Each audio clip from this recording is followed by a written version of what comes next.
Picture this: a young woman who gave 10 years of her life to a kingdom, to a crown, to a man she believed in, stripped of everything in front of thousands while they cheered. Not because she failed, because she knew too much. There is a certain kind of cruelty that wears the face of justice. And today, you are going to watch it unravel. Stay until the end, because what happens next will rewrite everything. Hit that like button. Drop your city in the comments. Let me know where in the world you are watching this unfold. The square smelled of wood smoke and wet stone, and the particular sourness of 10,000 bodies pressed together under a gray morning sky. Alira Varin stood at the center of it all, barefoot on the platform they had built overnight, and she could feel the cold seeping up through the soles of her feet into her ankles, her knees, pooling somewhere deep in her chest where it had no business being. The robe they had given her was wrong, white, thin, deliberate in its wrongness, designed to make her look small against the carved stone columns of the Solareth Grand Court. Someone had thought about that. Someone had sat in a warm room with a candle and a cup of something hot, and thought carefully about how to make her look exactly small enough. She noticed that. She filed it. The crowd had been building since before dawn. She had heard them from her holding cell. That steady accumulation of sound, individual voices merging into something shapeless and hungry, the way a river builds before a flood. By the time the guards marched her out into the open air, the square was wall to wall, faces stacked 3 and 4 deep along every balcony, children lifted onto shoulders, merchants who had shuttered their stalls to witness the spectacle of her destruction. She had served this city for 10 years. She had walked these streets, pressed her palms against this cold stone, breathed this particular air until it felt like the only air she knew. She knew the names of the fishmonger's daughters on Market Row. She knew which baker left bread on the step for the families who couldn't pay. She had known this city the way you only know a place when you have decided, quietly and completely, that it is yours. She looked out at it now and understood that it had never been hers at all. High Counselor Marin Volth stood at the elevated dais above her, dressed in the deep crimson of official proceeding, his beard oiled to a point, his eyes carefully neutral in the way of a man who has rehearsed neutral until it became his only expression. He had a scroll. Of course he had a scroll. These men always had scrolls. Citizens of Solareth. His voice carried the practiced ease of someone who had addressed crowds his entire life and enjoyed it. We gather today not in celebration, but in the painful exercise of truth. Painful. She almost laughed. There was a bruise forming along her left cheekbone from where the guard's knuckle had caught her in the hall. A small thing, an accident of grip and impatience. But she could feel it throbbing in time with her pulse, this small, sharp reminder that her body was still real and still present, regardless of what they said about her today. For 10 years, Volth continued, the Oracle Alira Varin held the title of Seer of the Auric Circle, appointed by this council, entrusted with the sacred charge of prophetic guidance for the crown and the kingdom. In that time, she delivered 37 formal prophecies. Of those 37, not a single one has borne fruit. A sound moved through the crowd. Not words, just sound. That low exhale of collective confirmation. The noise a crowd makes when it hears the thing it came to hear. Alira kept her eyes forward. There was a woman near the front of the press, maybe 40 years old, plain-faced, wearing the rough apron of a laundry maid. She was watching Alira with an expression that wasn't quite anger. It was something closer to grief, the look of someone who had believed in something and now had to reckon with having been wrong. That look did more to Alira's insides than all of Volth's careful words combined. The prophecy of the harvest crisis, Volth read from the scroll, which promised 3 years of abundance, instead gave us 2 years of drought. The prophecy of the Eastern Alliance, which named the Velthari lords as loyal partners, preceded the border raids that killed 43 soldiers. The prophecy of the Crown Prince's safe passage through the Dravenmoor, which the Council, in good faith, honored, resulted in His Highness's convoy being ambushed near the Thorngate Pass. Each item landed like something being nailed into place. 37 nails. 10 years of nails. She had delivered those prophecies kneeling on cold stone in a chamber that smelled of incense and old fear, with the weight of expectation pressing down on her from every direction. She had delivered them believing, truly, completely, with the marrow-deep certainty of someone who has never had reason to doubt themselves, that what she saw was real. The visions had been real. The warmth that moved through her hands when she pressed them to the auric basin had been real. The images had come clear and sharp, and she had reported them faithfully, every detail, every color, every weight, and every single one had been wrong. She had spent years trying to understand how. She had reviewed her records, cross-referenced her methods, fasted and meditated, and stayed awake through 3-day stretches chasing some thread of logic that would explain the consistent, catastrophic gap between what she saw and what actually happened. She had come up with nothing. Not nothing in the way of insufficient effort, nothing in the way of a door that opened onto a wall. She had started to think, in the small, dark hours when thinking was unavoidable, that something was intercepting her. She had not said this out loud. She had no proof. And a seer with no credibility suggesting that her visions were being tampered with was a very specific kind of ridiculous. Furthermore, Volt said, and something in his tone shifted, just a fraction, just enough to notice. It has come to the Council's attention that the Oracle Varin has, on multiple occasions, reported prophetic visions that do not align with any known methodology of the Auric tradition. Visions she has refused to record in the official ledger. Visions she shared only with select individuals outside the oversight of this council. That landed differently. Alira's jaw tightened. Her hands, clasped in front of her, pressed together hard enough that her knuckles whitened. They had found out about Caleb. Or they had found out about the 3 other times she had seen something and chosen, for reasons she couldn't fully articulate at the time, but understood now with terrible clarity, not to report it. They had found out, and they were going to use it, and she could not explain it without sounding like exactly the kind of erratic, unstable fraud they were accusing her of being. These private visions, Volth continued, included warnings about members of this council, warnings she chose not to bring forward through proper channels. He looked up from the scroll and for the first time looked directly at her, and she saw it. Just a flash, just a crack in the neutral surface. Satisfaction. Clean, cold, absolute satisfaction. This council considers such behavior to constitute a fundamental breach of the Oracle's oath and a potential threat to the security of the kingdom. The crowd found its voice then. Not screaming, nothing so raw as that. More like the sound of a verdict being absorbed, 300 individual murmurs merging into one sustained note of condemnation. She had seen this moment in her mind 1,000 times over the past 3 weeks, since they had first pulled her from her chamber and informed her that proceedings were being initiated. She had rehearsed what it would feel like. She had thought she was prepared for it. She was not prepared for the particular quality of the silence that followed. The silence between Volt's last word and whatever came next, in which she was still technically an oracle, still technically a person with a title, still theoretically something more than what they were about to reduce her to.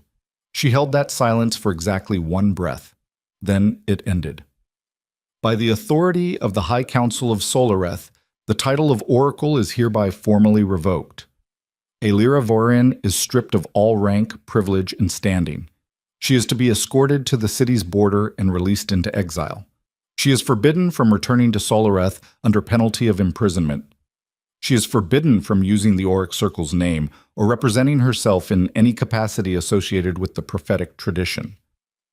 The guard to her right moved forward and took hold of her arm, not brutally, which was somehow worse, because it meant she wasn't even worth the energy of brutality. She was just a task, a logistical step in a proceeding. The guard reached up and unclasped the silver chain at her throat, the one bearing the Auric Circle's mark, the one she had worn for a decade. She felt its absence immediately, the cool weight of it gone, the skin beneath it suddenly too aware of the open air. Then the scroll. She had not known about the scroll. One of Volt's attendants stepped forward carrying a smaller case, and inside the case was the official record of her appointment, the original document bearing the council's seals and the crown's mark. The attendant unrolled it slowly, deliberately, making sure the crowd could see it, then held one edge to a torch that a guard produced for exactly this purpose. The parchment caught immediately. It was very old and very dry. which meant someone had been careful about how it was stored. The crowd began to applaud. Not all of them, maybe a third, maybe half, but enough. Enough that the sound filled the square and bounced off the stone columns and pressed against her from every direction. She watched her appointment burn, and she kept her face perfectly, absolutely still because she had promised herself that much. Whatever else they took, they were not getting her face. A voice from somewhere near the middle of the crowd called out, male, young, drunk on the hour or on the occasion or on both, should have burned her 10 years ago. Laughter, actual laughter. She breathed through it. In, slow, out, slower. And then the crowd shifted in the way crowds shift when something more interesting has arrived. The applause wavered. The laughter stuttered. A murmur began somewhere near the eastern edge of the square and moved like a wave inward, changing quality as it traveled, losing the note of celebration and picking up something else entirely, something with edges. Alira did not look up immediately. She was still watching her appointment burn. Then the shadow crossed the square. Not the shadow of a cloud. She had lived in Solareth long enough to know the particular quality of cloud shadow, the way it moved, the soft dimming it produced. This was different. This shadow had weight. It came from the south and it moved with a deliberateness that no natural thing moved with. And when it passed over the crowd, the sound of 10,000 people compressed into near silence in under 4 seconds, which she had never heard before and hoped never to hear again, because it was the kind of silence that lived in the body long after the moment had passed. She looked up. The dragon was enormous. Not enormous the way she had imagined dragons enormous when she was a child reading the old histories, but not the grand mythological scale of something that exists to be impressive. Enormous in the way of something real and present and indifferent to whether or not it was impressive, the way a mountain is enormous. Its wingspan blocked out a full quarter of the sky. Its scales were the color of deep iron, that specific shade of blackened metal that sits just past gray and has its own kind of heat to it. And it moved through the air with a quality that suggested it was permitting the air to exist around it, rather than making use of it. There were scars along its neck, and one wing bore an old wound that had healed wrong, leaving a ridge of darkened scale running diagonal across the membrane. It had been in battles. It had survived them. It descended in a slow, controlled arc toward the square, and the crowd that had moments ago been laughing began pressing backward with the uniformity of water against a wall. The rider came visible as the dragon lost altitude. She had never seen King Rhaegor Draven in person. She had seen the portraits that circulated through Solareth's court, propaganda pieces, all of them, commissioned by people who either feared him or wished to curry favor with those who did, and therefore depicting him either as a monster or as an idealized conqueror. The portraits agreed on very little. They agreed on the dark armor, the severity of his build, and the quality of stillness he carried. That specific stillness of someone for whom motion is always a deliberate choice. The portrait qualities, she noted with some detached part of her mind, were accurate. He rode without apparent restraint, no reins, no harness visible from where she stood, simply present on the dragon's back with the ease of someone who had never needed to hold on. He wore no crown, no emblems of rank, just the armor, the sword she could see angled across his back, and that stillness. The dragon descended to the center of the square.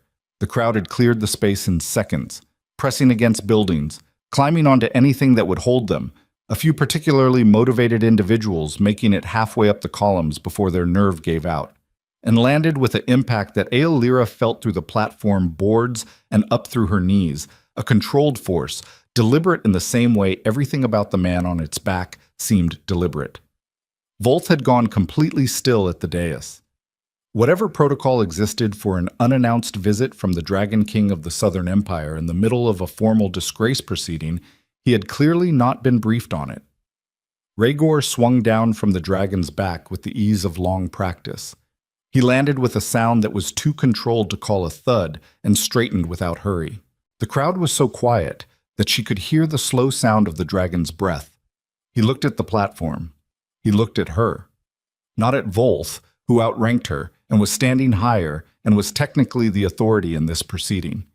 Not at the assembled council members, several of whom had gone the particular gray color of men who have just realized they are in a situation without a safe exit. not at the crowd, at her. His eyes were dark, not black, not in the flat way of portraits, but a very dark gray-brown, the color of riverstone in shadow, and they held no expression she could immediately name. It was not curiosity exactly. It was not the specific alertness of threat assessment. It was something more fundamental than either of those, the look of someone who has traveled towards something they cannot explain and arrived to find it exactly where they expected it to be, which somehow makes it more troubling rather than less. She held it. She was already holding her face. Holding a gaze was simple by comparison. Volth found his voice. Your Majesty. The title came out at roughly the pitch of a man trying not to sound like he was physically ill. The council was not informed of a state visit. We would have, if you had sent word. I sent no word. Rhaegor's voice was lower than she expected and quieter, which was somehow worse than loud would have been. I am not here on state business. Then, the council is honored by your presence, naturally, but the timing, what is happening on that platform? It was not framed as a question. Volt's pause was barely a second long, but it was a second too long, because Rhaegor did not look like a man who extended grace to pauses. A formal proceeding, Volt said, the revocation of an oracle's title, a matter of internal Soloreth jurisdiction, Your Majesty, nothing that need concern. Oracle. The word landed flat. Rhaegor looked at her again. Something shifted in his face. Nothing she could point to specifically, just a subtle realignment of the muscle around his jaw. Bring me the record of her lineage. Another pause from Volth. This one lasted 3 seconds and was visibly painful. The oracle's lineage is not a matter of public record, Your Majesty. Council protocol. I did not ask about your protocol. The square was still so quiet that she heard the nearest guard swallow. Volth said carefully, her lineage is unremarkable. She came to us at 7 years of age through the standard testing process. Her parents were common people, farmers from the eastern provinces. Nothing in her line that would be of relevance to, you are lying. The words dropped into the silence of the square with the particular weight of something that cannot be unsaid. Several of the council members took individual steps backward. Volth's face did something complicated that he almost managed to control. Your Majesty, I must protest. You are lying, Rhaegor said again, and there was no particular heat in it, no performance of accusation, just the flat delivery of someone stating a thing they know to be true and watching the other person understand that they know it. And you are afraid. He looked at the burning remnants of her appointment scroll, which had reduced itself to curling black edges in the guard's hand. And you are destroying evidence. Aelira's heart had been beating too hard for the last 20 minutes, a persistent noise in her own ears. She was aware, distantly, that her situation had shifted in a way she didn't yet have language for. She was also aware that the dragon behind Rhaegor was watching the crowd with an attention that was keeping everyone very precisely where they were. A new sound entered the square from the eastern gate. She recognized the footfall before she recognized the man. That particular deliberate rhythm, the stride of someone who had been told from birth that the world arranged itself for him and had internalized the lesson completely. Crown Prince Theron of Soloreth came through the eastern arch on horseback, flanked by 4 of the palace guard, wearing the formal blue of the court and the expression of a man who had been interrupted in the middle of something and was not fully present yet. He pulled up short when he saw the dragon. He pulled up shorter when he saw who was standing in front of it. Your Majesty. Theron dismounted. He was too well trained not to, and approached with the careful gait of someone navigating ice. He was handsome, still, the way men from certain families remained handsome by virtue of circumstance rather than any work of their own, but he had aged in a way that sat poorly on him. There was something tight behind his eyes that hadn't been there when she first knew him, or maybe it had always been there and she had been too busy believing in him to see it. We are honored, deeply honored. This is unexpected. I am aware it is unexpected, Rhaegor said. He had not moved. You were at the harbor this morning. Theron blinked. Yes. Trade negotiations with the Velthari merchants, routine business. I had no knowledge that you were not here for this. A beat. The proceeding began early. You arranged to be elsewhere, it was said simply. Today, specifically. Something crossed Theron's face. Too fast, too complex to dissect. But it was there. He recovered quickly, the way men trained to diplomacy recover quickly, with a practiced lift of the chin and an expression of measured concern. The proceeding was a council matter, Your Majesty. My presence was not required, and given my personal history with the individual in question, it seemed appropriate to— Your personal history. Rhaegar finally moved, not toward Theron, not yet, but away from the dragon, crossing the space between them with measured steps, coming to stand beside the platform where Alira stood. He did not touch it. He stood close enough that she could see the specific quality of his attention when he looked up at her, which was a different quality from anything she had encountered. It wasn't softness. It wasn't sympathy. It was the look of someone confronting a thing they have been waiting for without knowing they were waiting. "Tell me your name," he said, still looking up at her. "Your full name." Her voice, when she found it, was steadier than she felt, which was something. "Alira Varen, as they've been saying for the past hour." "Varen is a council name," he said. "A name given, not born. What name did you carry before that?" She stared at him.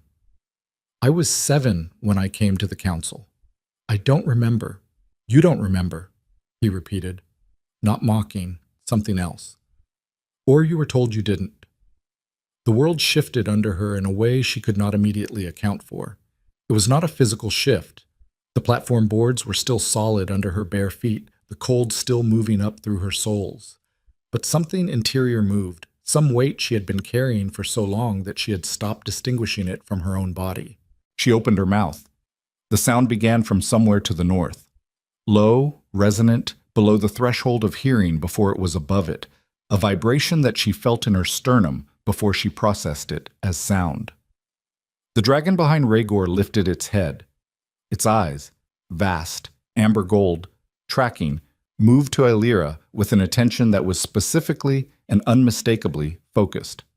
Then from the west, a second sound, lower, further, but present. Then, after a moment that lasted longer than it should have, from the south. 3 calls. From 3 directions. Not dragons she could see. None crested any horizon. But the sounds were real, carrying with them the same quality as the dragon before her, the same weight of something immense and certain. The crowd, which had been locked in a controlled stillness since the dragon's arrival, began moving again. Not rushing, not panicking, something more subterranean than that. The motion of people becoming aware that the ground beneath them has changed and not yet knowing what that means. Rhaegar had not moved. He was still looking at her. But his expression had changed, and what replaced the controlled neutrality was something she couldn't name because she didn't have a category for it. Recognition, maybe, or the particular quality of a man who has spent a long time pursuing something and has just, in this moment, understood what it actually is. "They are calling to you," he said. "I don't understand what that means," she said. "No," he agreed, and there was something in his voice then, some small shift she might have imagined, that was almost, not gentleness, that was the wrong word entirely, but something in the direction of it. "But you will." From behind her, from the dais, Volt's voice came out sharp and stripped of all its practiced smoothness. "The proceeding is concluded. The exile is lawfully ordered. Any interference—" Rhaegar turned to look at him with an expression that stopped the sentence completely. "Where," he said very quietly, "do you intend to exile her to?" Volt said nothing. "Where?" Rhaegar said again, and now there was something underneath the quiet that was not quiet at all. "Do you intend to send her, High Counselor, since you are so concerned with lawful order?" The silence that followed was the most complete silence the square had produced yet. In it, Alira became aware of several things simultaneously.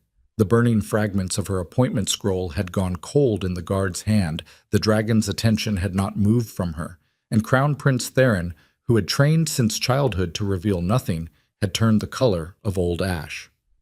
Volt said, "The eastern border, standard exile conditions. She would be free to—" She would be dead in 3 days, Rhaegor said, flat. You know that. I know that. And she, he added, not looking at her but clearly including her, is starting to understand it. She was. The eastern border led to the Ashfeld wastelands. No settlements for 60 miles. Water sources known to 3 families and nobody else, all of whom would not be inclined to share with an exiled oracle who had just been publicly denounced. It was not technically an execution. It was technically exile. The technical distinction was doing an enormous amount of work.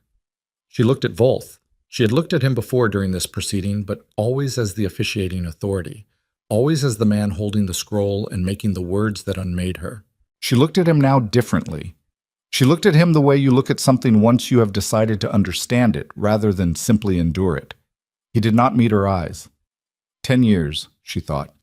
10 years she had reported faithfully to this man, followed his procedures, answered his summons at odd hours, accepted his guidance on how her gift was to be managed and applied. 10 years she had attributed the failure of her visions to her own inadequacy, had turned the blame inward, had stayed awake in the cold dark asking herself what she was doing wrong. He did not meet her eyes. From somewhere further south, close now, close enough that people near the square's outer edge could see it, the sound of a 4th dragon call rolled across the rooftops of Solareth. And on the platform, barefoot and cold in the wrong white robe, with the mark of her title removed and her appointment burned and the exile ordered, Aelyra Verin felt something in her chest that she had never felt before. She had no language for it yet. It was warm. It lived behind her sternum, where the cold had been pooling, and it pushed against the cold without anger, just presence, the way a coal lives inside ash, patient, fundamental, certain of what it is, even when everything around it says otherwise. Rhaegor finally looked away from Volth and looked at her. I need you to make a decision, he said, right now. I cannot make it for you. What decision? She said. Come with me, he said, or stay here and see what they intend when the crowd disperses. She looked at the crowd. She looked at Theron, who was standing very still with his jaw tight and his eyes somewhere between her and the dragon, unable to find a place to rest. She looked at Volth, who still would not meet her eyes. She looked at the guard who was still holding the cold ash remnants of her 10 years. She looked at Rhaegor. You don't know me, she said.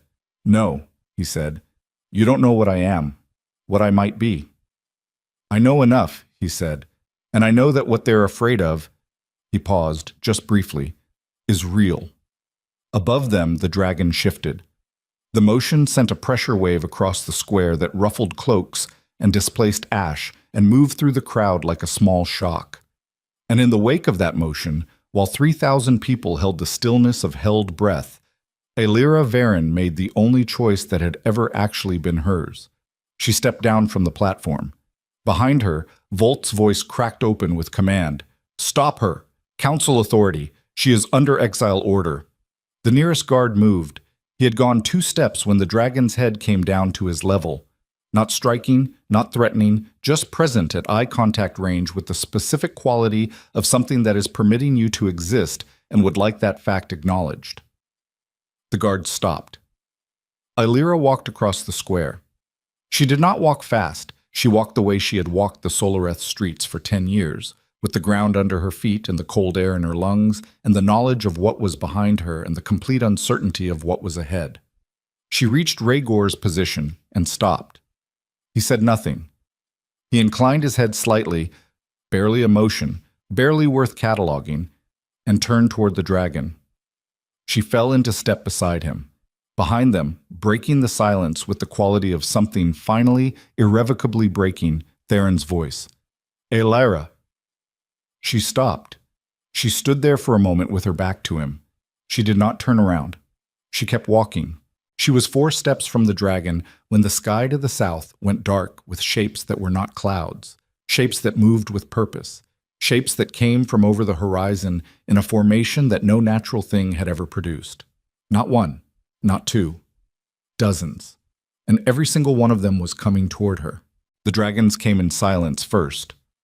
That was the thing no one who survived that morning in Solareth's Grand Court Square ever quite managed to explain afterward. Not the number, not the size, not even the darkness they made of the southern sky. It was the silence. Dozens of creatures large enough to block the sun, moving in formation with the coordinated certainty of something that had been traveling toward a single point for a very long time. And the sound they made was nothing, just air displacement, just pressure against the chest and the ears and the base of the skull, the physical language of something immense announcing itself without needing to raise its voice. Elira stopped walking. She hadn't made a conscious decision to stop. Her feet simply ceased their forward motion in the way the body sometimes overrides the mind when the mind has hit the boundary of what it can process. She stood 4 steps from Rhaegar's dragon, and she looked south, and she counted. She stopped counting at 30 because the count became meaningless past a certain point. Rhaegar had stopped beside her. She was aware of him at the edge of her vision, the stillness of him, the quality of his attention. And she was aware that he was not looking at the sky. He was looking at her. "How long have you been watching for this?" she said. It came out flat because she didn't have the register for anything else in this moment. "Longer than you've been alive," he said. She turned to look at him then. He met it without adjustment, the way he seemed to meet everything, with that specific controlled directness of someone who has nothing to perform because he stopped performing for people a very long time ago. "That doesn't explain why," she said. "No," he agreed. "It doesn't." Behind them, the square had become a different kind of chaos than it had been during the preceding. The preceding chaos had been organized, social, the noise of people participating in something sanctioned. This chaos was older. It moved through the crowd at the speed of instinct, people pressing against walls and each other with the particular quality of animals who have encountered something outside their category of experience and cannot locate the correct response. She heard children crying. She heard the sound of at least one person losing the contents of their stomach somewhere to her left. She heard Volt's voice trying to assert order and failing in the way a paper wall fails against water, still standing technically, structurally irrelevant. She heard Theron say something to one of his guards that she couldn't make out, and she felt, with a clarity she hadn't expected, that she did not care what it was. That was new. That absence of caring. She'd spent 3 weeks in holding, running through every version of this day, and in every version Theron's voice still had a hook in her somewhere. The hook was gone. She examined its absence the way you probe a healed wound, looking for something and finding only the place where it used to be. Rhaegar said, "We need to move." "Where?" "Away from this city." He moved toward his dragon with the ease of someone resuming a task. "That question has other parts, but none of them get answered while we're standing here." She looked at the dragon. Up close, it was different from what she'd processed at a distance. The scale of it resolved into specific detail, the individual structure of each iron dark scale. The old wound along the wing membrane that had healed into a ridge, she could see the precise color of now, something between dried blood and charcoal. The creature was watching her with its amber gold eyes, and the quality of that attention was unlike anything she had experienced, because it was not the attention of something assessing threat or cataloging prey. It was recognition. Patient, total, the recognition of something that has been waiting for a very long time and is not surprised to find it has been right. "What is its name?" she said. Rhaegar paused at the dragon's shoulder. He looked at her with something that was not quite surprise and not quite its opposite. "Drath," he said. She looked at Drath. Drath looked at her. "All right," she said. "To the dragon. Not to Rhaegar." Drath lowered its head. She heard Rhaegar's breath catch. The first completely involuntary sound she had heard from him, a small break in the machinery. And she filed that away without knowing yet what to do with it. He recovered in under a second. "Get on," he said. "I've never ridden a dragon. I'll tell you what to hold." She looked back at the square one time. She allowed herself one look because she was not someone who pretended the past didn't exist. And pretending it didn't exist by refusing to look at it struck her as the wrong kind of discipline. So she looked. She looked at the square that had been her context for 10 years, the platform that had been built to reduce her, the cold ash of her appointment that was still drifting in the air, displacement from the circling shapes above. She looked at the face of the laundry maid near the front of the crowd, whose expression had moved past grief into something more complicated, something that had started to look like question. She looked at Volth.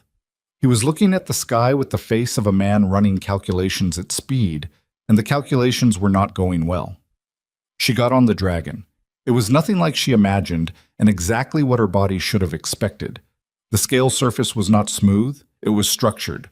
Thousands of interlocking edges that held without biting, and the heat that came off the creature was substantial, penetrating the thin wrong robe in seconds, and replacing the cold she'd been carrying since dawn. She grabbed where Rhaegor indicated, and he swung up behind her in one motion, and the dragon was moving before she'd fully processed being seated, rising with a power that pushed her down into its back and pulled the breath from her lungs in a way that had nothing to do with fear and everything to do with physics. The square fell away below them. She looked down at it. 10 years. She looked until the faces became indistinguishable, and then she stopped looking. Rhaegar said close behind her, "Hold the ridge with your left hand. Lean into the turns." "I'm fine," she said. A pause. "I know," he said. They flew south. The city of Solareth unfolded below them in its entirety. The geometry of its streets, the river cutting through the merchant quarter, the harbor where Theron had been conducting his convenient trade negotiations, the Academy Towers, where she had spent the first 3 years of her time with the Auric Circle learning to distrust her own instincts in systematic and methodical ways. All of it smaller than it had ever seemed from inside it. All of it, from up here, something that had happened to her rather than something she had been. The dozen dragons flanked them at a distance. They did not come closer. They did not interact with Rhaegor's dragon in any way she could observe. They simply flew in the same direction at the same altitude with the coordinated consistency of something that had been given a purpose and was exercising it. She watched them with the part of her mind that was still trying to categorize what was happening, and that part kept running into walls because the category didn't exist in anything she'd been taught. They had been flying maybe 20 minutes when Rhaegor said, "The warmth you feel, right now, in your chest." She went still.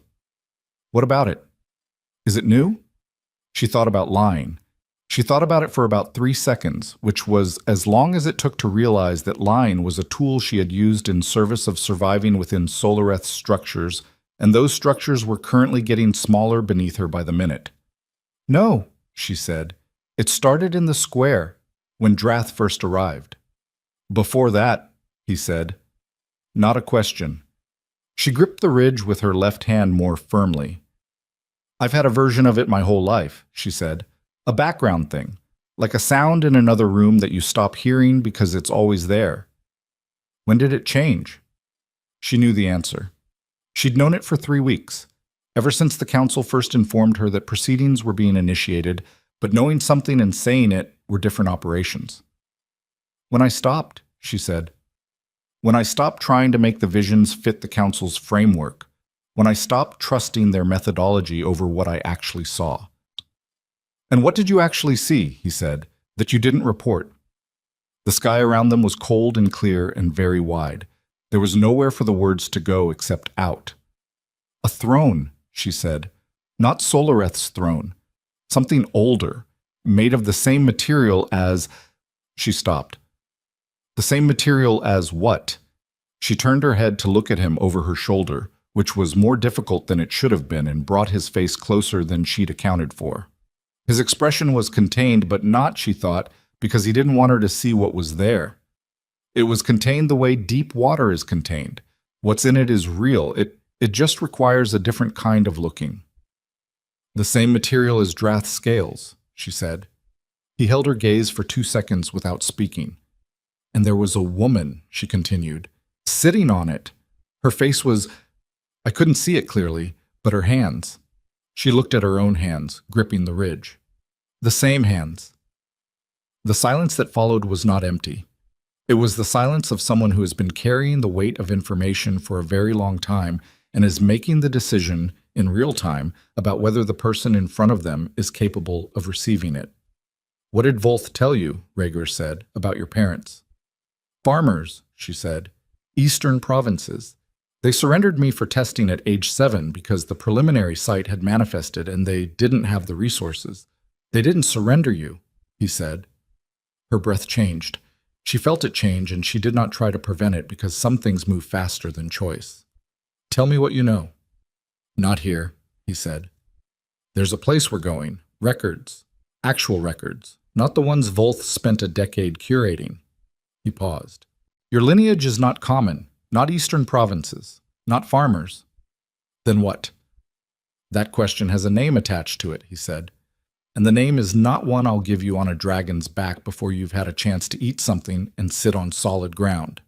You've had a significant morning. The almost humor of the last sentence caught her completely off guard. She turned to look at him again. His expression had not changed, but there was something at the corner of it that could, under specific conditions, have been something else. You're concerned about my morning, she said. I'm concerned about your stability, he said. Information of certain weight needs the right ground under it. I've been barefoot on stone in the wrong robe for 3 hours, she said. I think I can handle a lineage. You can, he said. After we land. She faced forward. Below them, the terrain had shifted from city to the scrubland south of Solareth's formal borders, the land that belonged to nobody, and therefore to the people the kingdom had various reasons to prefer not to think about. She watched it pass. Why did you come? She said. The truth. Not the part about ancient forces or things you can't explain. The part that made you actually get on a dragon and fly to a disgrace proceeding in a kingdom you have no formal treaty with. He was quiet long enough that she thought he might not answer. I've been having a dream, he said, for 6 months. The same dream every night. A woman on a platform, a burning scroll, and every dragon on the continent turning toward the same point in the sky. She absorbed that. And you thought that was worth a visit, she said. I thought it was worth a great many things, he said. A visit was the minimum. She absorbed that too. They flew. The dragons flanked them in their wordless formation, and the warmth in her chest that had no name continued its patient work, and somewhere below them the terrain was giving way to something older than the scrubland. Rock formations, dark stone, the geography of a continent's bones pushing up through its skin. When the structure came into view, low, sprawling, built from the same dark stone as the formations around it in a way that made it look less constructed than emerged. She understood before he told her that this was not a military installation. It was not a palace. It was something older than both. What is this place? She said. The closest thing to neutral ground that exists in this part of the world, he said. My people built it 6 generations ago as a waypoint. The Council of Solareth knows it exists. They've never had reason to come here. He paused. They may develop one soon. Drath descended in the same controlled arc it had used in the square, landing in the open stone courtyard at the structure's center with the same barely felt impact. The other dragons settled at the perimeter, folding their wings with the coordinated patience of creatures who have waited longer than this before and have learned that waiting is not the same as losing ground. She got down before Rhaegor could offer assistance. Her feet hit the cold stone and she felt it exactly the same way she had felt the platform in the square, the cold moving up through bare soles. And it was the same ground in the sense that it was still the same world, still the same body, still the same woman who had stood barefoot that morning and watched her appointment burn. Different ground in every other sense. Rhaegor landed beside her, and a man emerged from the structure's entrance, older, compact, wearing the plain dark clothes of someone whose function was practical rather than ceremonial. He had the eyes of someone who had worked for Rhaegor long enough to have stopped being surprised by anything. Kael, Rhaegor said, bring the Varin records. The man called Kael did not react to the name. He simply nodded and disappeared back into the structure, which told her that the records had been pulled before this morning, before the square, before Rhaegor had landed his dragon in front of 10,000 people and publicly called Volth a liar. He had known. He had come to the square already knowing. She turned to look at him. He met it. You pulled my records before you came, she said. Yes. You knew what Volth was doing. I knew what Volth was hiding, he said. Doing and hiding aren't the same operation. How long have you known? Long enough, he said. The coming this morning was already late. The warmth in her chest pressed outward, and the dragons at the perimeter shifted, a low collective sound moving through them, not quite a call, more like a breath. The sound of a great many things registering the same change in the same moment. Kyle returned with a case. Old leather, the brass fittings gone green with age. The kind of case that had been in someone's keeping for so long, it had taken on the quality of the secret inside it. He held it out. Not to Rhaegar, to her. She looked at it. She looked at the leather case with its green-flushed fittings and its age, and she understood that whatever was inside it was going to end one version of her life just as completely as the burning scroll had ended another, except this ending went in the other direction. She could feel it the way she could feel the warmth in her chest, which was no longer background noise, no longer a sound in another room. It was here. It was present. It was asking. She took the case. She opened it. Inside, beneath a layer of oiled preservation cloth, lay a single document. The parchment was old, genuinely old, the age of it visible in the color and the weight. And at its top, in the formal script of a record keeper from at least 2 decades past, was a name. Not Verin. A name she had never heard and recognized completely, the way you recognize something from before language, something that predates the categories you were given. Her hands were not shaking. She noticed that. She had expected them to shake, and they did not, because some things are too large for shaking. They land past the trembling register into something steadier.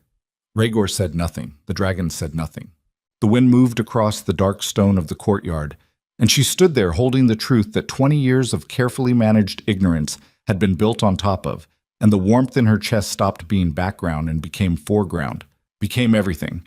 And above them, from somewhere south and west and north all at once, a sound began that was not one dragon calling, but every dragon in the formation calling together, a sound that resonated in the stone beneath her feet and the bones of her chest and the name on the document in her hands, all of it the same frequency, all of it the same word in the same ancient language saying the same thing. And in the capital of Solareth, 40 miles north, High Counselor Marin Volth locked the door of his private chamber, pulled a second document from a case identical to the one she now held, and began to read the contingency order he had written 20 years ago for exactly this day. The order that authorized her execution. The name on the document was Verath, not a common name, not a name from any province she had ever studied, not a name from the Eastern farming families whose records the council had invented for her with such detailed functional mediocrity. 2 parents, 3 siblings, a modest holding near the Ashfeld border, all of it documented with the particular thoroughness of a lie that has been told so many times it has started to believe itself. Verath was older than all of that. She had encountered it once, years ago, in a deteriorated historical fragment she had been reviewing as part of her early training, and she remembered noting the name and then moving past it because the fragment was considered largely mythological and the council's methodology had no patience for myth. The fragment had described the Verath line as the original mediators between the dragon clans and the human kingdoms, not rulers, not conquerors, something more fundamental, a bloodline that existed at the threshold between species, capable of a communication that operated below language, the kind of understanding that lived in the body's oldest registers. The fragment had described them as extinct. She stood in the courtyard with the document in her hands and the dragons breathing at the perimeter and the warmth in her chest that was now undeniably not a background condition but an active one, and she understood with the specific clarity of someone who has just had 20 years of organized confusion resolve into a single clean, terrible line, that everything had been deliberate, not negligence, not institutional inertia. Every failed prophecy, every session in the Auric Basin that produced visions that couldn't be verified, every methodical year of being managed into inadequacy, deliberate. Someone had known what she was from the moment she arrived at 7 years old, and they had spent 20 years making sure she never knew it herself. Rhaegar was watching her. He had been watching her since Kyle brought the case, and he had not spoken, which she was beginning to understand was characteristic. He did not feel silence because he had no anxiety about it. Silence was just another kind of information. "The Auric Basin," she said. Her voice came out steady. She was faintly surprised by that. They modified it. "Yes," he said. "The visions I had were real." "Yes." "They were intercepting the output after I reported them, replacing the records." "The methodology," he said, "was more direct than that. The basin itself was altered, What you were seeing and what you reported were real. What the council received, he paused, was a different document. She looked at the name on the paper in her hands. Verath, the extinct bloodline, the threshold keepers. How many people knew, she said. On the council? Volth, 2 others, possibly 3. The high priest of the Auric Circle. He moved toward the structure's entrance. Not away from her, just creating movement, the way some people think better when they're not standing still. Outside the council, fewer. The information was managed with considerable care. They understood what an active Verath bloodline would mean for the existing power structure. It would mean the power structure ends, she said. He looked at her. Yes. She put the document back in the case. She did this carefully, folding the preservation cloth back over it, because the care of the action gave her something to do with her hands while the rest of her processed the full weight of what she was holding. Not the document. The 20 years. 7 years old. She had been 7 years old when they took her, and she had no memory of what came before the council's halls, and she had always attributed that absence to the ordinary amnesia of early childhood, the way memory before a certain age is unreliable and fragmentary. She understood now that the absence was not ordinary. My parents, she said. Rhaegor stopped. The document shows an origin point, she said. Not farmers, not the eastern provinces. She looked at him. Where? He turned back to face her, and the quality of his expression was the most careful she had seen it. The Dravenmoor, he said, specifically the settlement at Kyle's Crossing, which no longer exists as of approximately 21 years ago. The settlement at Kyle's Crossing had been destroyed. She had read about it. Everybody had read about it. It was in the standard histories as a cautionary example of border conflict escalation. A settlement of mixed heritage families, some Dragon Empire affiliated, some independent, burned in what the histories recorded as a raid by nomadic clans from the northern territories. She looked at Kyle, who had remained at the entrance with the specific stillness of someone who has heard this conversation before, or a version of it, and is not going to insert himself into it. His name, Kyle's Crossing. It wasn't a raid, she said. No, Rhaegor said. Volth. The order came from the council, he said. Volth was younger then, not yet High Counselor, but the mandate came from Solareth's High Council, and the records were reclassified within 6 months of the event. She was quiet for a long time. Around her the dragons breathed their slow, immense breath, and the warmth in her chest had moved past the register of warmth into something that had pressure behind it, something that pushed outward against her ribs with each exhale. She had spent 3 weeks in holding, preparing herself for the disgrace proceeding. She had spent 10 years before that preparing herself for the inevitable failure that the council's methodology had been systematically engineering. She had spent her entire adult life becoming competent at surviving within a structure that was specifically designed to prevent her from becoming what she was. She thought about all of it. She gave herself exactly 1 minute to think about all of it. Then she said, "What does the execution order say?" Rhaegor went still. "You knew about it," she said, "before you came this morning. You knew the exile to the Ashfeld wastelands wasn't the end of their plan. That's why you said I'd be dead in 3 days. You knew there was something past the exile." He held her gaze for 2 seconds.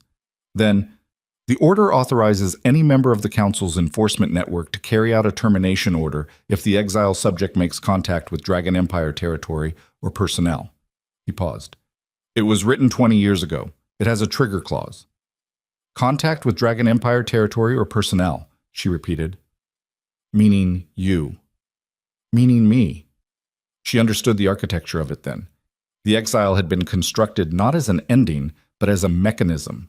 Send her into the wastelands, let her die of thirst and exposure, and if by some chance she didn't, if she found her way south toward the Dragon Empire, the enforcement network had authorization to finish it. Neat. Deniable.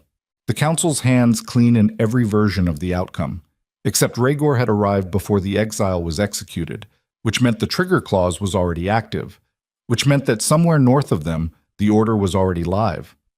"They'll come here," she said. "They'll try," he said. And the flatness of it was not bravado. It was just a man assessing terrain. What came next happened in the space of a single breath. Drath's head came up.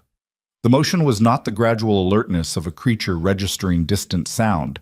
It was immediate, the full-body shift of something that has already processed a threat before the conscious mind has caught up. The other dragons at the perimeter moved in the same instant, every head turning toward the northern approach, with the unified precision of creatures sharing a single nervous system. Alira felt it through her feet before she heard it. A vibration in the dark stone, rhythmic, the kind of tremor that boots make when there are enough of them moving fast enough over rock. Kael was already inside the structure. She heard him moving. Rhaegor said, "How many riders do you have in range, Drath?" The dragon made a sound, low, specific. "Not enough," Rhaegor said. He looked at Alira. "Inside. Now." She moved. Not because he told her to, because her body had already made the assessment and her feet were ahead of her mind, crossing the courtyard stone with the focused speed of someone who has recalibrated her priorities in real time. She followed him through the entrance and into the structure's main chamber, and the stone walls came around her, thick and old, and in the chamber's center Kael had a second case open. This one newer, military, the kind of case that holds maps. He spread one on the stone table. 40 riders, Kael said. Council enforcement, wearing unmarked leathers. They came down the eastern road behind the main force. Nobody who was watching the northern approach would have seen them. He looked at Rhaegor with the precise expression of a man delivering information he takes no pleasure in. They knew which waypoint. The weight of that landed in the room and nobody moved for 2 seconds. They knew which waypoint. The location of the neutral ground structure, the place Rhaegor's people had built 6 generations ago, that the Council of Soloreth supposedly had no reason to visit. They had known. Rhaegor's jaw tightened. 1 degree. She watched it and catalogued it as the closest she had seen to an uncontrolled response from him. He looked at the map for exactly 5 seconds, and then he looked up. "Who has access to our waypoint locations?" Kael said nothing, which was itself an answer. Rhaegor's breathing changed. She could hear it from where she stood. Not faster. The opposite. The deliberate deceleration of a man pulling himself back from the edge of something by force of will, because losing control in this moment would cost them options, and he was already calculating which options remained. She had seen men in crisis before, plenty of them, in the council chambers, in Theron's court, and the quality of their loss of control was always expansive, always outward, volume and motion, and the large gestures of people spending their composure rather than keeping it. Rhaegor spent nothing. He looked at the map and she watched him think, the small tells of it in the set of his shoulders and the precise stillness of his hands, and she thought, this is a man who has been betrayed before and learned to think through it rather than react through it, and the learning cost him something significant. "There are 3, he said. 3 people who know all waypoint locations." He looked at Kael. Kael met it. "I know," he said. "The other 2 are in the western garrison," Rhaegor said, "which means they are currently too far to have passed this information in the time between this morning and now." "Unless it was passed before this morning," Kael said. The sentence dropped into the room and didn't move. Before this morning. Before the square. Before Rhaegor had made the decision to fly to Solorith's disgrace proceeding, which meant someone in his inner circle had known he was going, had known where he would bring her after, and had communicated that information to the council before the dragon had even left Dragon Empire airspace. He looked at Kael for a long time. Kael looked back. The look between them carried the weight of something long, the specific texture of a trust that has been rebuilt over years and is now being examined under conditions that neither of them wanted. "Not you," Rhaegor said.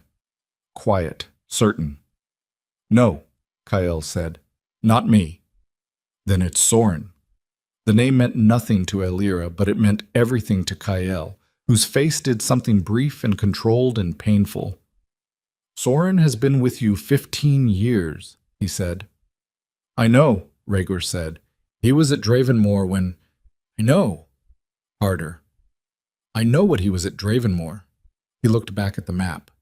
"It doesn't change what the name on that roster means." Alira said, "How long until they reach the structure?" Both men looked at her. "The riders," she said. "How long?" Kale looked at the map. 20 minutes. Possibly 15. She walked to the table. She looked at the map, the waypoint, the northern road, the terrain between them, the perimeter where the dragons were stationed. She looked at the formation of the rider approach relative to the dragon positions. She had never been trained in military strategy. She had been trained in prophecy, in the reading of symbolic information, in the interpretation of vision, in the careful management of foresight within approved frameworks. None of that was what she was doing right now, but the shape of what she was looking at resolved clearly anyway, the way vision sometimes resolved when you stop trying to interpret it within a framework and simply let it land. "They're not coming to engage," she said. "Not 40 riders against dragons. They're coming to pin us while something else moves." She looked up. "What's south of this position?" Rhaegor looked at the map, then at her. The quality of his attention shifted. "The Dragon Temple," he said. She held that. The Dragon Temple. She had read about it in the same mythological fragments that had mentioned the Varath bloodline. The oldest structure on the continent, older than the kingdoms, older than the formal boundaries, built at the site where the first Varath had made the first contact with the dragon clans. The place where the original records were kept. Records that predated the Council's archives. Records that would verify everything in the case she was now holding and everything beyond it. If the Council wanted to ensure that the truth about the Varath bloodline never became actionable, if they wanted to prevent any possibility of verification, of legal historical claim, of the kind of documented evidence that even a kingdom's worth of denial couldn't argue against, they wouldn't send 40 riders after her. They would send someone to the Dragon Temple. "They're going to burn it," she said. Rhaegor was already moving. He said 2 words to Kyle, short, operational, the language of men who have run crisis together long enough to compress whole plans into syllables, and Kyle was gone through a back passage before the words had finished landing. Rhaegor looked at her. He had the quality now of someone who has stepped fully into a situation and is no longer calculating whether to, just how fast and in which direction. "Can you ride Drath alone?" he said. "I rode him for 40 minutes. "Alone," he said, "without me behind you." She looked at him. "Where will you be?" "Dealing with Soren," he said, and the way he said it was very quiet and meant something she understood without needing it explained. "The temple is south," she said. "I can get there before—" "You will not go to the temple alone," he said. "You just asked if I could ride Drath alone." "I asked if you could ride him," he said. "I did not say to the temple. Not without knowing who else is already there." He was watching her with the directness that she had catalogued from the square, the look of someone who has no investment in performing anything, who simply means what they say and expects the same in return. "I need 20 minutes. I need you to be here in 20 minutes, and not—" "If they burn the temple," she said, "the records are gone. The Varath documentation. Everything that confirms what's in that case, we lose the legal ground." "I know." "Then you understand why 20 minutes is—" "I understand," he said, and something in his voice shifted, not softening exactly, but the controlled surface of it opening by a degree, "that you have spent 20 years without a single person making a decision based on what it costs you rather than what it costs them. I understand that this morning you lost everything you had built inside a system that was built specifically to hollow you out. I understand that the document in that case gives you something back, and the temple represents the only external verification of it." He held her gaze without flinching. "And I am telling you to wait 20 minutes because losing you to a council ambush at the temple entrance would cost more than the records." The room was very quiet. From outside, Drath made the low sound she was beginning to recognize as alert but contained. She looked at this man who had pulled her off a platform that morning and asked nothing of her yet except to be present, and she thought about what 20 years of deliberate hollowing produced in a person, the specific shape of damage it left, the distorted architecture of a self that had been systematically prevented from knowing what it was. She thought about what it meant that a king she had never met had spent 6 months dreaming about her burning appointment scroll and had decided that was worth getting on a dragon for. She thought about Volth writing an execution order 20 years ago, planning for the contingency of her survival before she had even arrived in his city. The warmth in her chest was not warm anymore. It was something past warmth, something that moved through her blood with the quality of a decision that has already been made at a level beneath thought, beneath choice, beneath the careful, managed self that 10 years of the Council's methodology had constructed over whatever she actually was. 10 minutes, she said. I'll give you 10. His jaw tightened. 20. 15, she said, and Drath flies at the first sign of movement from the northern approach. He looked at her for 3 seconds. Something crossed his face. That thing she couldn't name yet. The thing in the direction of, but not identical to warmth. 15, he said. He turned and walked toward the back passage, and she stood in the stone chamber with the old map on the table and the case on the floor and the sound of 40 riders somewhere north of them closing the distance. And she understood with the cold completeness of someone who has run out of versions of themselves to try, that the woman who had stood on that platform this morning, barefoot and still and determined only to survive the hour without giving them her face, that woman was already gone. What she was becoming did not have a name yet, but outside, at the perimeter, every dragon on the continent within calling range had turned to face south, and the Dragon Temple, 3 hours' flight away, had begun to burn. The smoke was visible from the waypoint before Rhaegor came back. She had been watching the southern horizon since the moment he disappeared through the back passage, standing in the courtyard with Drath's heat at her back, and the case in her hands, and the 15-minute agreement ticking against her pulse. The smoke came up in a column, not the diffuse gray of accidental fire, but the dense black of something burning that was built not to burn, ancient timber and sealed stone, and whatever the Dragon Temple had preserved inside its walls for longer than the kingdoms had existed. 12 minutes. She got on Drath without waiting for the 15. The dragon rose before she'd settled fully, reading her intention through whatever channel existed between them that she still had no language for, and she pressed low against his neck and felt the wind cut past her face with the specific cold of altitude gained fast, and she did not look back at the waypoint, because Rhaegor was either going to make it or he wasn't, and looking back would not change which one. She looked south, at the smoke, at what it meant. The temple was 3 hours' flight at cruising pace. Drath was not cruising. Below her the terrain moved past with the speed of something that had decided. Scrubland giving way to the dark rock formations opening into the long plateau of the Draven Moor's southern reach, and the smoke column growing as they closed the distance. Not one column now, but 3, spread across the horizon in a deliberate pattern, the pattern of people who knew the structure's layout and had placed their fire accordingly to maximize coverage. She heard Drath's call before she understood she was hearing it. Not the low alert sound from the courtyard. Something wider, something that carried differently. A frequency that moved through her chest the way the Auric Basin's warmth had moved through her hands in the early years, before she had learned to distrust it. The call went out, and she felt it leave him. And she felt, a beat later, the responses begin. Not from the dragons at the waypoint perimeter, though those came too, but from further, much further, directions she couldn't locate. Coming. The temple resolved out of the smoke as Drath descended. She had imagined it from the historical fragments, had built it in her mind from partial descriptions and the guesswork of a scholar working with incomplete texts, and the imagination had been insufficient. Not because the temple was larger than she'd pictured, though it was, but because of the quality of its age. Some structures look old. The Dragon Temple looked like the idea of old, like permanence given a physical address, like time itself had stopped moving around this particular point. The stone was the same dark material as the waypoint, but here the formations had been incorporated into the construction, the built and the natural intersecting so completely that the boundary between them had dissolved over centuries. Fire was eating the eastern wing. 3 riders at the entrance saw Drath coming and ran. Not the calculated retreat of soldiers repositioning, the flat running of people who have just recalibrated what they are willing to die for. She did not chase them. She did not have that kind of attention to spare.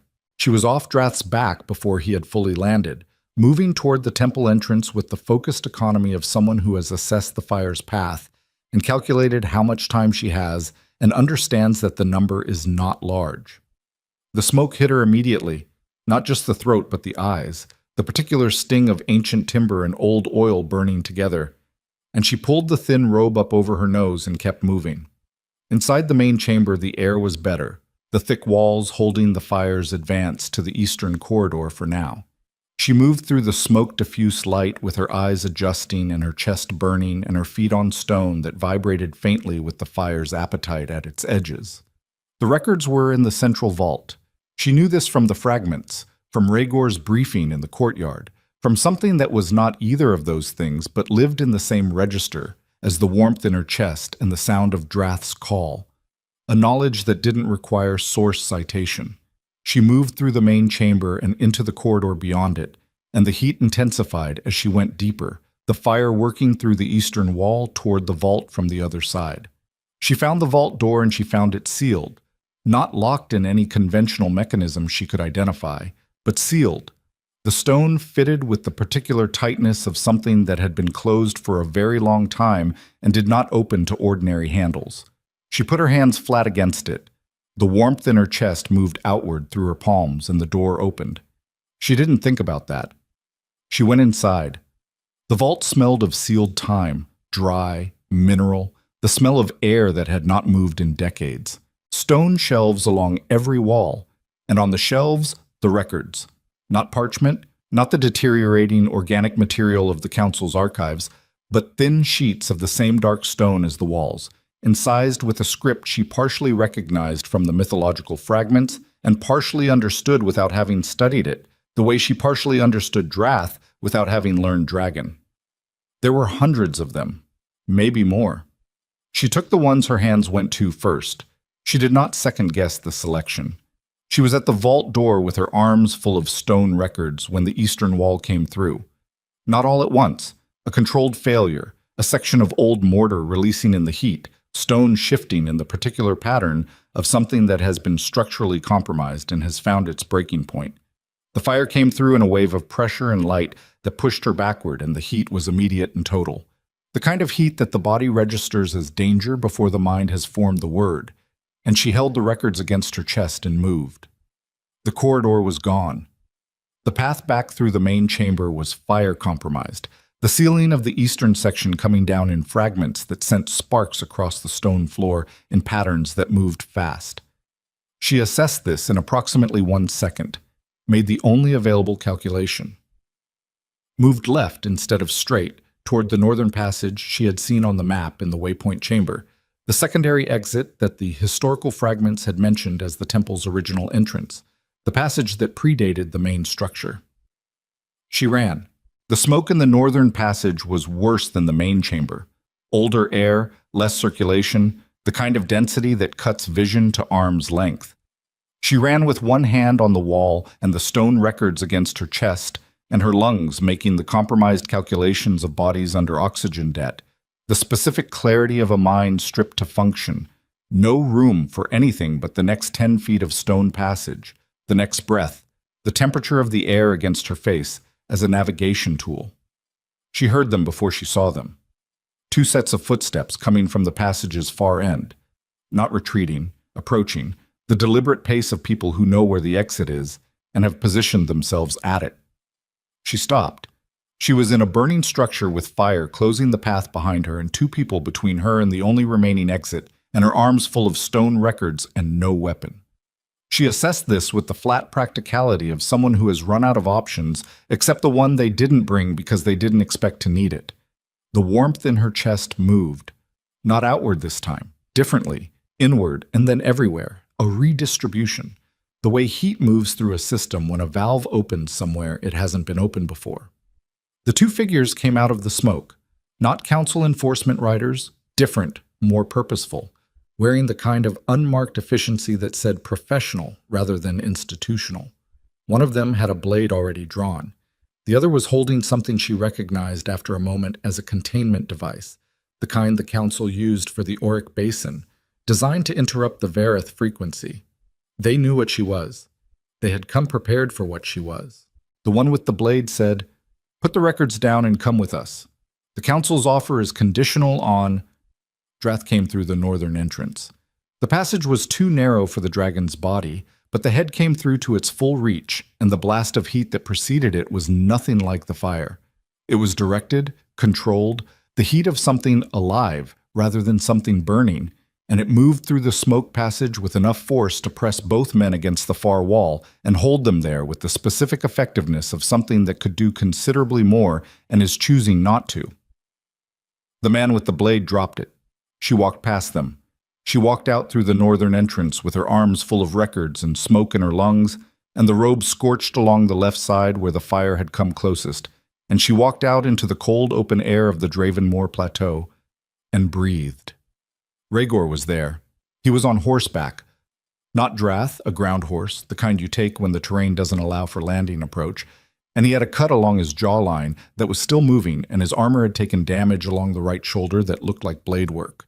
Behind him, 4 of his riders were managing the remnant of the Council's 40, which had reduced itself significantly between the waypoint and here. He looked at her.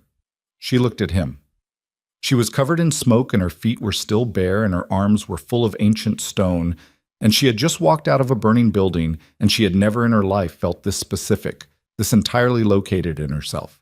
He swung off the horse and covered the ground between them in fast strides, and he stopped in front of her and looked at what she was carrying and then at her face, and the cut along his jaw was bleeding freely now, and he didn't appear to have noticed. "You left before 15 minutes, he said. "The temple was burning." "I noticed," he said. "Soren?" Something moved through his face, brief, contained, the specific pain of something that has been decided and executed and cannot be revisited. "Handled," he said. She held his gaze. She understood what handled meant, and she did not ask him to elaborate because this was not a man who said the word lightly, and she was not someone who needed the wound inventoried. "The records," she said. "The vault had them on stone. The fire took the eastern section, but the vault held long enough." She looked down at what she was carrying. 20, maybe 25 sheets. In the vault, there had been hundreds. "Not all of them." "Enough," he said, and his voice had the quality of someone who has done math ahead of the moment. "The authentication is in the lineage records. The rest is corroborating history. If the lineage records are in what you're holding, they're in what I'm holding," she said. She did not ask herself how she knew. She was past the point of asking herself that. He exhaled, one controlled breath, the kind that releases something specific without releasing everything. He reached out and took half of the records from her arms without asking, and the transfer was practical, unsentimental, the logic of 2 people dividing a weight, except that nothing about it felt entirely practical.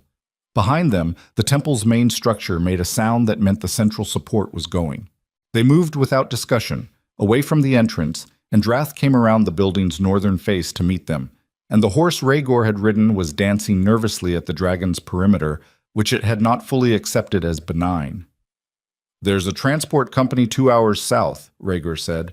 "We can verify the records there and transmit the authentication to the capital before the council can move to suppress."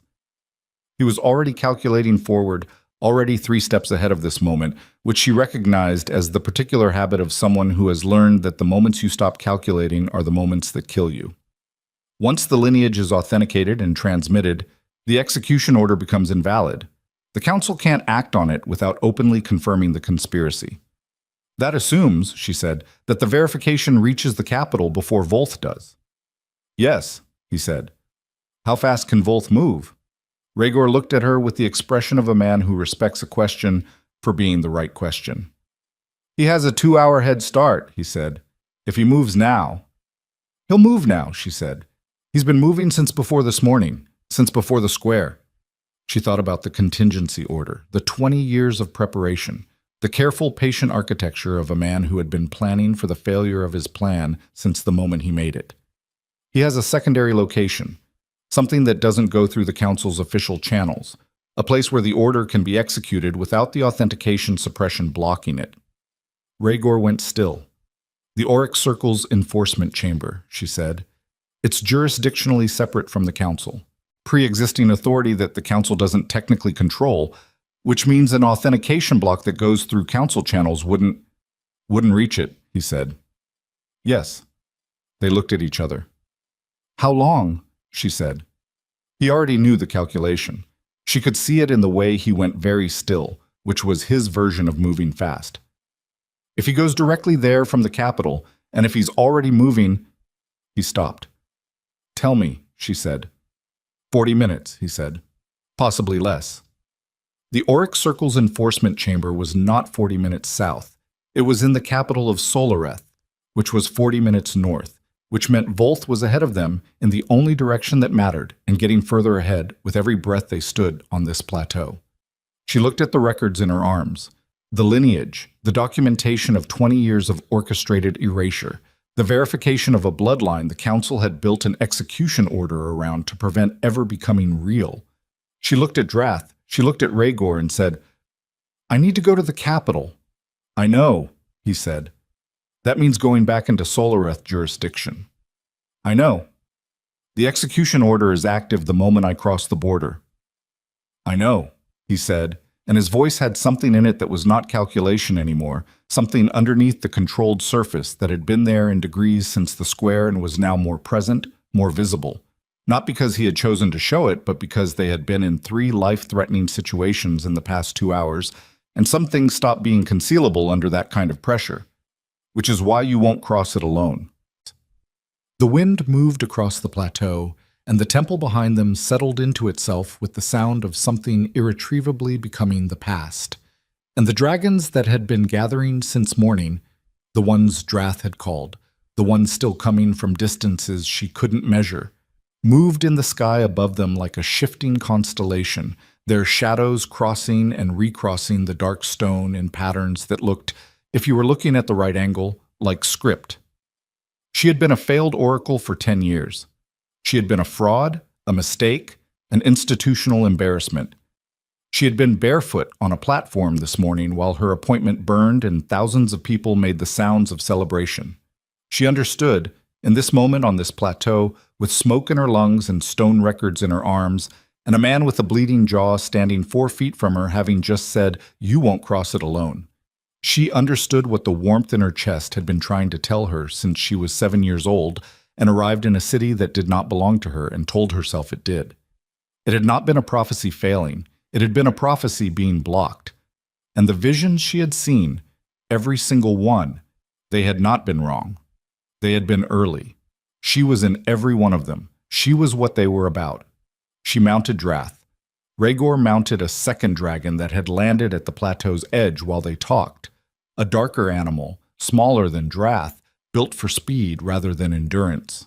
Around them his riders were regrouping, the remnant of the 40 council enforcers no longer a functional threat, and the sky above the plateau was thick with the shapes of dragons still arriving from their impossible distances, all of them orienting to the same point, all of them saying the same thing in their frequency below language.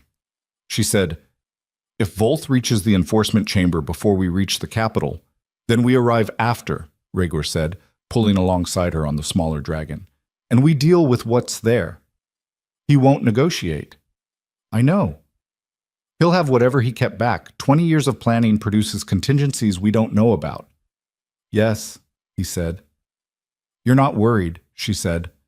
He looked at her with those river-stone eyes, and the blood drying along his jaw, and the quality of someone who has gone past the point where worry is a useful tool.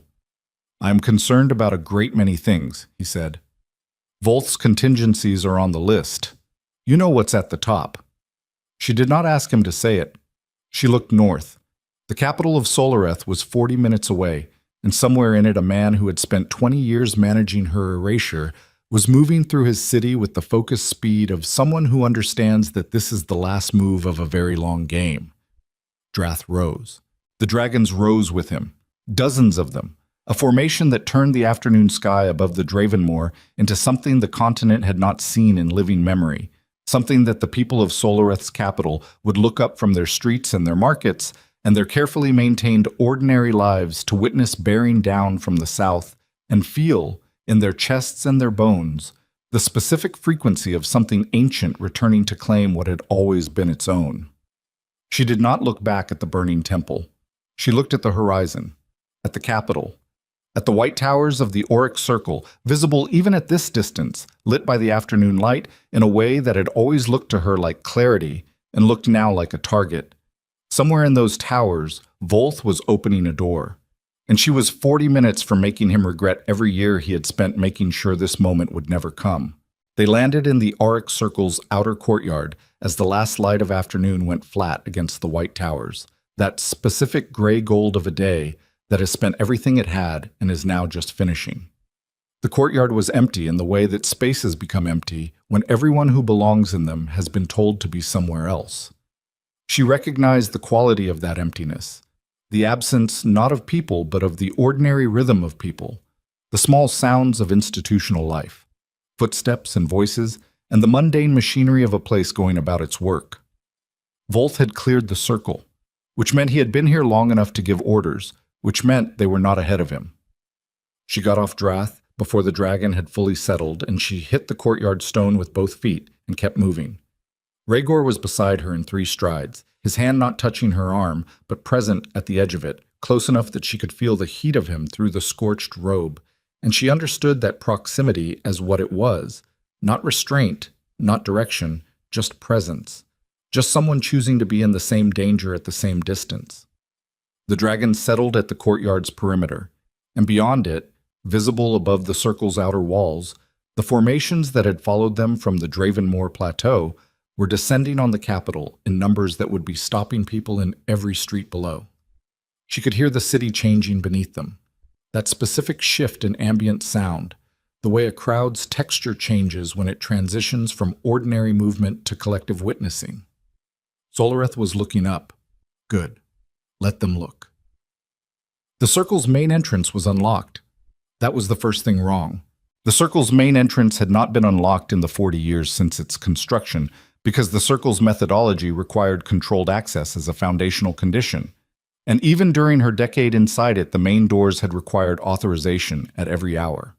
They stood open now, both panels, and the light from inside was wrong. Too much of it, from sources she couldn't immediately identify, the specific overluminance of a space that has been prepared for something. She walked through them.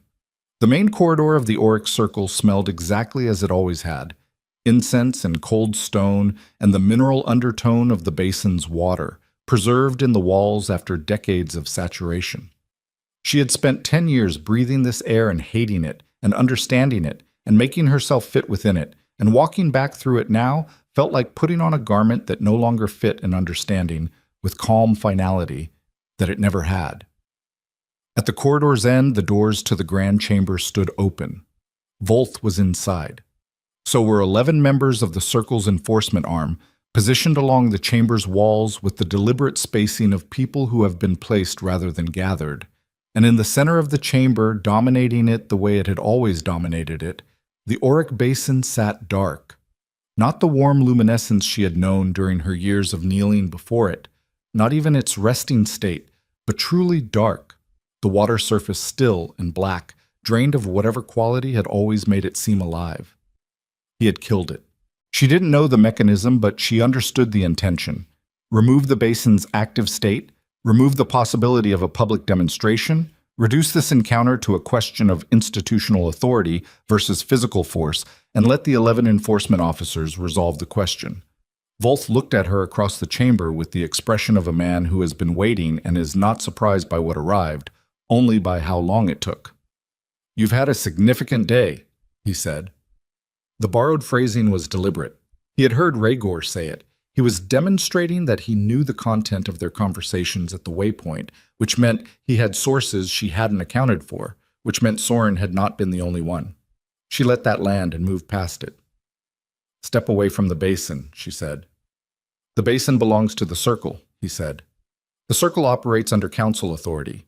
You are operating under an exile order and an execution mandate, and the man beside you is in violation of Solareth's sovereign. Step away from the basin," she said again. Same cadence, same volume. His eyes moved to Rhaegor. Something shifted in them. Not fear exactly, but the assessment of a man who has prepared for many versions of this encounter and is identifying which version he's actually in. "Your Majesty," he said, with a quality of formal address that had nothing genuine in it. "I understand the Dragon Empire's interest in the Vareth question. I understand the historical claims, But what you're doing here constitutes an act of, you authorize the destruction of Kael's crossing, Rhaegar said. The chamber went quiet in the way it goes quiet when a thing has been said that cannot be unsaid, and everyone in the room understands that the conversation has changed category. Volt's jaw tightened. 1 degree. That is a classified operational matter dating from, you killed her parents, Rhaegar said. You took a 7-year-old child out of the ashes of a settlement you ordered burned, brought her into your institution, and spent 20 years systematically preventing her from becoming what she was born to be. And then when the suppression started failing, when the bloodline started expressing regardless of your methodology, you wrote an execution order and dressed it as a contingency. Each sentence was delivered at the same controlled level, the same flat certainty. No volume, no performance. The quality of a man who has verified every word before saying it and needs no emphasis because the weight is in the content, not the delivery. Volt looked at her, really looked at her, for the first time since she had walked in, and what she saw in his face was not guilt. She had expected, in whatever version of this moment she had imagined during the flight north, that she would see guilt or something that could be mistaken for it. What she saw instead was something colder and more honest than guilt. The expression of a man who believes that what he did was necessary and has not stopped believing it. A man who looked at a 7-year-old child and saw a threat to a structure he had built his life around and made a calculation. He had made the calculation, and he had lived with it for 20 years, and he had never once, she understood now, lost sleep over it. That was the thing that moved through her then. Not rage, which she had expected, which she had been bracing against since the waypoint. Something quieter and more devastating than rage. The understanding that some people do not arrive at cruelty through weakness or fear or the pressures of circumstance, but through a complete and functional conviction that certain structures are worth more than the people they consume. Volt had not hated her. He had managed her, the way you manage a variable that threatens an outcome you've decided matters more than the variable does. She had spent 3 weeks in holding and 10 years before that turning his management inward, metabolizing it as her own failure, finding the flaws in herself that explained why she could not make the visions work, why she could not be what the circle needed, why she consistently disappointed every institutional expectation placed on her. She had done his work for him. She had been the most efficient instrument of her own suppression. She breathed through that. 1 breath, all the way in, all the way out. The records I took from the temple, she said, the lineage documentation, the basin's original configuration records that show the modifications your people made to the input channel. She looked at him steadily. Those are already with Rhaegar's transmission network. The authentication went out from the plateau relay 40 minutes ago. It's in the hands of every neutral archivist in the continent by now, and there is no version of this conversation in which you stop it. His face did something careful and controlled. Documents taken from a burning structure of uncertain. The stone records predate the fire, she said. They predate this institution. They predate the council's authority and the kingdom's formal borders and every classification system you use to bury the Varen lineage records. You can contest them. You are welcome to contest them. Every archivist who receives them will apply the standard authentication methodology, and you know what they'll find because you know what's in them because you read them before you made your decision 20 years ago. Silence. The 11 enforcement officers along the walls had not moved. She was aware of them in the peripheral way of someone who has triaged the room and identified the actual danger point, which was not them. They were institutional. They would hold position until the institutional calculus shifted. "What do you want?" Volt said. It came out stripped of the formal register, the practice neutrality gone, and underneath it was just a man asking a direct question because he had run out of the architecture that normally surrounded his direct questions. She thought about what she wanted. She had thought about it on the flight north, with the wind against her face and the smoke still in her lungs and the Dravenmoor falling away beneath her, and she had arrived at an answer that was not the answer she would have given at the start of this day. At the start of this day, she would have said, "The truth acknowledged. My title restored. An accounting. All the versions of justice that are really just revenge restructured for an audience." She looked at the dark basin. At the chamber where she had knelt for 10 years, pressing her hands against the water and believing that the failure of what she saw was a failure of what she was. "Step down," she said, "from the council, from the circle's oversight. You and the 3 council members who co-authorized Kael's crossing and the basin modifications. Public record of the resignation today, with the authentication documents attached as formal explanation." She held his gaze. "No trial. No public destruction. You walk away and the official record reflects institutional misconduct and voluntary resignation." Rhaegar did not move beside her. She felt his stillness as a considered thing. He had an opinion, she understood, and he was choosing not to make it hers. Volth said, "You're offering me a door." "I'm offering you the only door that exists," she said, "because the alternative is the authentication documents going to the capital's public record with full context, which means the council doesn't manage the narrative and the people of Solareth decide what accountability looks like without your input. I've seen what crowds decide when they feel deceived." She paused. "So have you. This morning." His breathing changed. She watched it, the small, involuntary shift of a man recalibrating under pressure, finding the boundaries of his remaining options and pressing on each one to test its weight. She understood that he was not experiencing remorse. He was experiencing the logistics of a position that had become untenable. The distinction mattered because it told her exactly what kind of agreement she was making and exactly how much it was worth. It was worth enough. It was the mechanism available. Mechanisms were not the same as justice, but they were the shape that outcomes took in the world as it actually was, rather than the world as she would have designed it, given time and different circumstances. He said, "The execution order is formally withdrawn." "Yes," she said, "and witnessed." She looked at the enforcement officers along the wall. "By everyone in this room." A long pause. The longest of the day, which had contained significant pauses. "Agreed," he said. He walked out of the grand chamber. The enforcement officers followed one by one, with the specific quality of people who have identified the exit and are taking it without running, which is its own kind of grace. The last one pulled the door partly closed behind him, not all the way, as if leaving an escape route for the room itself. She stood in the emptied chamber and looked at the dark basin and did not feel the thing she had expected to feel, which was relief.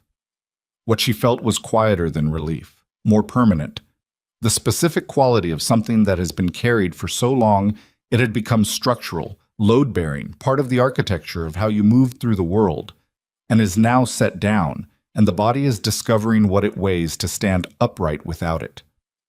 Rhaegar came to stand beside her at the basin's edge, not close enough to intrude on what the moment was, close enough that she was not alone in it. She looked at the dark water. "The basin can be restored," he said. "The modifications are documented. It's reversible." "I know," she said. "It doesn't have to be yours," he said. "The circle. None of this has to be what you—" "I know," she said again. She turned to look at him. He looked back. In the chamber's light, she could see clearly the cut along his jaw, drying now, and the damage to his shoulder armor, and the quality of tiredness that sits differently on people who carry authority. Not the tiredness of bodies that have been pushed hard, though that was present too, but the deeper kind. The tiredness of someone who has been making consequential decisions at speed for hours, and has not yet had a moment to simply exist without the weight of the next one pressing in. She reached out and touched the cut along his jaw. Not tending it, she had no supplies for that, just acknowledging it.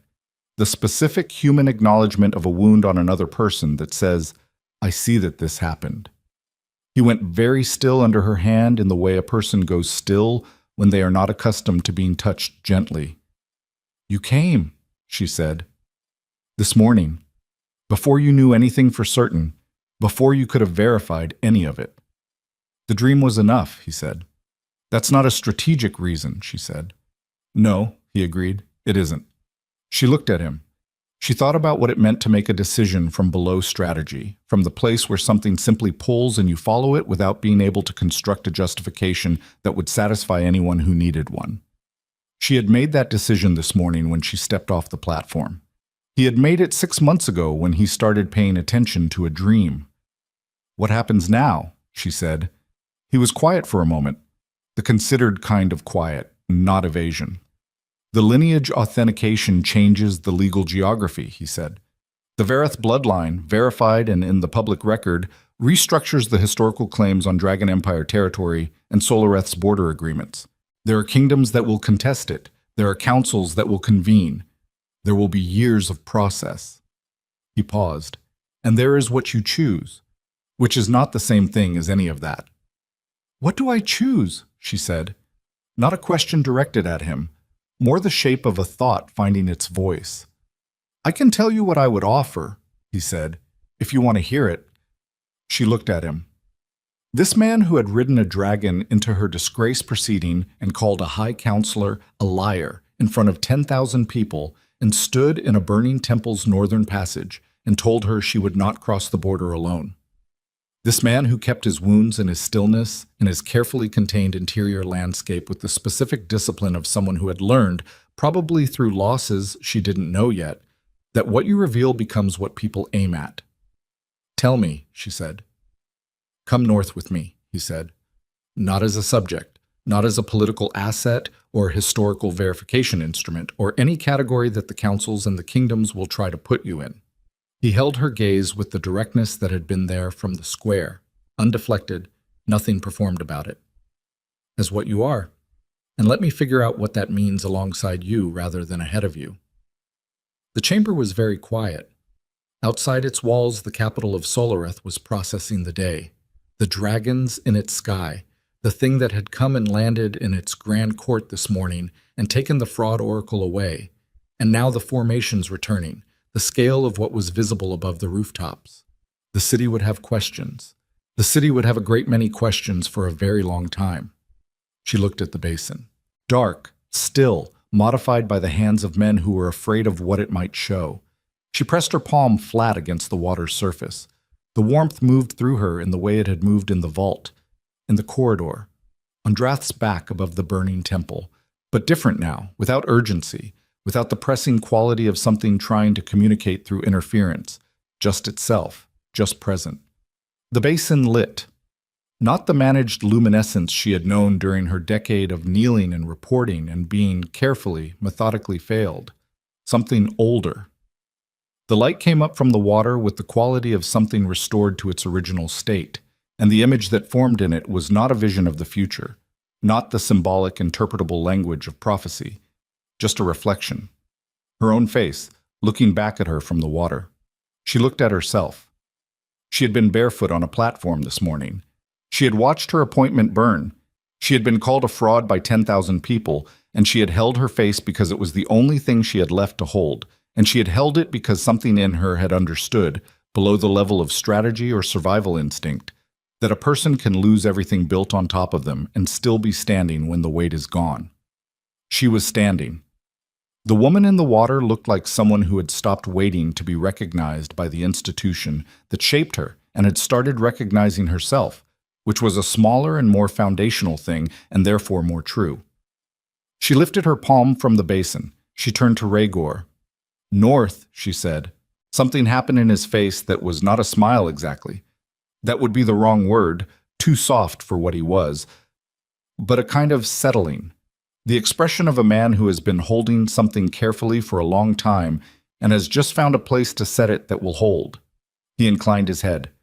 That barely motion that she had catalogued from the square and understood now as what it was. The most he offered, and therefore significant. They walked out of the grand chamber together and down the Auric Circle's corridor and through the main doors that Volth had left standing open, and into the courtyard where Drath was waiting with the amber gold patience of something that had always known how this day was going to end. The capital of Solareth was spread below the circle's elevation, and in its streets the people were looking up at what the sky had become. The formations holding, dozens of dragons moving in the slow, patient circulation of creatures that have arrived at their destination and are in no hurry to leave, the late afternoon light catching their iron-dark scales in ways that turned the sky above the city into something no living person had seen before and no painter would fully capture after. Illyra stood at the courtyard's edge and looked at the city. She had loved it, in her way. She had walked its streets and learned its names and breathed its particular air for 10 years and called it hers, and it had never been hers in the way she meant, and the grief of that was real, and she did not perform it away. She held it. She let it be the weight it actually was. Some griefs want to be reduced, to be resolved into lesson or growth or narrative utility, and this one did not want that. It wanted to be a city she had loved that had never belonged to her and to which she would not return. She let it be that. Then she turned away from it. She put her hands on Drath's back, and the dragon lowered his head toward her with the slow, specific motion of something acknowledging what she is. And she climbed, and Rhaegar came up behind her, and the warmth of him against her back was not the warmth of the basin, or the warmth in her chest, but a third thing, a human thing, the simple heat of one person choosing to be close to another without agenda. Drath rose. The capital fell away below them, and the formations moved and reformed around them in the coordinated language of creatures who had been waiting for this particular arrangement of people and sky and motion since before the kingdoms had names for waiting. She watched Solareth reduced to geometry, the river, the harbor, the white towers of the circle going gray in the distance, and she thought about Volth walking out of that chamber with his exit and his deniable resignation and the remainder of his life. And she thought about the laundry maid in the square whose face had shifted from grief to question, and she thought about Crown Prince Theron who had arranged to be at the harbor for a convenient trade negotiation, and would return to a capital that had fundamentally changed while he was looking elsewhere. She thought about a 7-year-old child arriving in a city with no memory of before. She thought about what that child had built inside the structure designed to prevent her from building anything, what she had preserved and protected in the small dark hours, what she had carried without knowing she was carrying it through 10 years of systematic managed failure. Survival was not the word for it, though it was that too. It was something more precise. The refusal, at the level below choice, to stop being. Not because the future was certain or the path was visible or anyone had offered a guarantee that the carrying would be worth it, but because something in the marrow of certain people simply does not consent to erasure, regardless of how thoroughly and how long the erasure is attempted. She was that kind of person. She knew it now in the way you know things you cannot unlearn, and the knowing carried neither pride nor relief, just the plain and permanent weight of what is true. The Dragon Empire's northern territories came visible in the distance as the sun moved toward the horizon, and the sky around them was full of the shapes of dragons going home. And she sat on Drath's back with the wind against her face, and Rhaegar at her back, and the stone records from a vault that almost burned secured in the case against her side. And she felt the warmth in her chest doing what it had always done. Patient, present, entirely certain of what it was, entirely indifferent to whether anyone else had been. Below them, in the capital they were leaving, the crowds who had cheered her disgrace this morning were looking at the sky and feeling something they did not yet have words for, the particular sensation of having been wrong about something at the foundational level, the specific vertigo of a world rearranging itself around a truth that had been there all along. Solareth would reckon with that. It would take years. There would be councils and disputes and the long, grinding institutional process of a kingdom coming to terms with the gap between what it had told itself and what it had actually done. She would not be present for most of it. That was not where her work was. The sun touched the horizon and the light went the deep amber gold of endings that are also the beginning of the dark before the next thing, and Drath flew north, and the woman once condemned as a fraud, stripped, exiled, marked for erasure before she was old enough to know her own name, went with him. Not running. Not returning. Forward. Into the empire that had dreamed of her, toward the future she had been born for, and had survived to claim, on her own terms, in her own time, with the weight of every year behind her and not one of them wasted. The sky held them. The dragons sang,